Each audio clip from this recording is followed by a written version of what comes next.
Ito lang yung gusto ko dito eh. Oh. Biyaya ng Panginoon. Biyaya ng kalikasan. Yan yung mga tanim ko. Nag-aabalahan ko ng 3 weeks. Yan. Yan. Pinagkaabalahan ko dito ng yung 2 puno ng saging na tatanggalan ko na mamaya ng puso pagdating ni baby.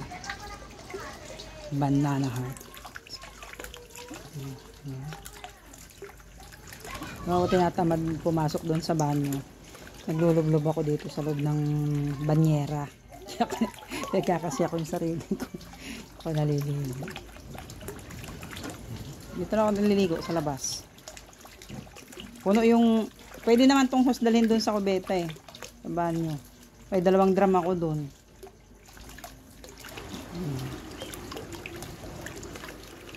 Diba? Sarap ng buhay dito sa... Ano...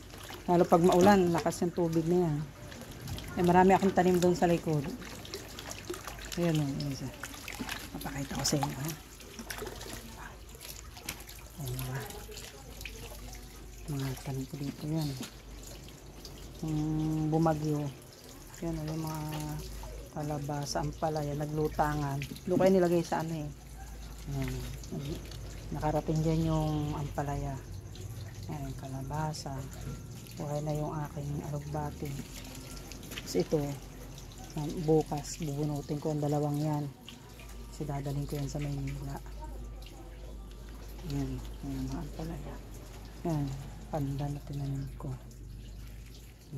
Yan, isang katerbang kalabasa. Ampalaya. Ayan. Yan, ako nag-ano nito. Pinakanal ko dito kasi nga hindi naabot ng tubig. Namamatay yung tanim dito sa likod. So, nilagyan ko ng kanal. Diba? Dito ko nilagay yung ano na yan eh. Yung mga buto ng ano na yan. Nagkalat kasi nung bumagyo. Nagluta nga sila. So, ayan. Ayaw kay mother eh.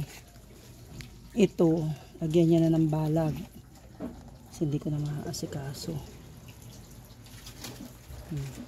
Dami. Sabi kasi nila hindi daw mabubuhay kasi hindi pa naman daw matigas yung ampalaya. Hindi pa naman daw brown. Itinapon ko dito. Ayan, nagbuhayan tuloy. Lagi kong pinaapaw dito. Hindi ko dun inaano sa nilalagi sa loob ng kubeta. Yung tubig. Dito ko diyan ko inaano. Ikaw kay mama wag tanggalin dito para yan managana sila sa tubig.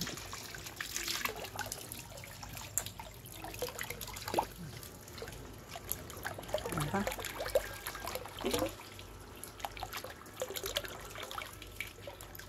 Harap ng buhay, diba? Anytime gusto mong mag-ano ng tubig sa katawan, walang problema. Anli tubig, wala kang babayaran.